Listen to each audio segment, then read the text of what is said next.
Hey there, welcome back to Sweet Tea Farm, and I'm Travis. I'm gonna tell you a little story about this little boy, right? He asked his mom one day, "Mom, what's Dad take to work with him every day? You know, that blue round thing, what is that?"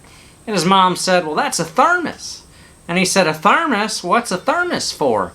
And his mom said, "Well, a thermos is good for keeping cold things cold and hot things hot." And he said, "Well, that sounds pretty neat. Can you get me a thermos to take to school?" So she did.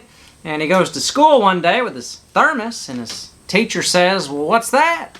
And he says, "Well, it's a thermos." And she said, "Well, what are you going to do with your thermos?" And he said, "Well, I'm going to keep cold things cold and hot things hot." And she says, "Well, that's pretty neat.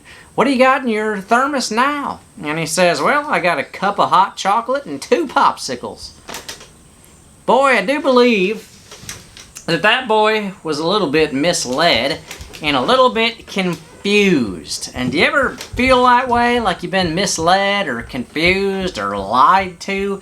Well, there's a lot of mistruths and lies going on out in the world today, and it almost seems like it's more so than usual. Maybe it's just me, I don't know, but the Bible speaks to that, because 1 John 4:1 says, "Beloved, do not believe every spirit, but test the spirits to see whether they are from God, for many false prophets have gone out into the world."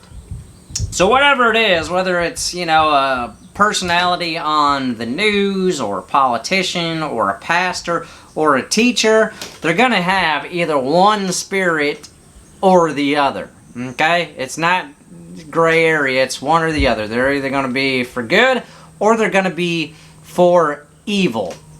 There's a lot of liars out there and people out there that are going to be intentionally misleading for their own gain. So it's best to just stick with what you know to be true.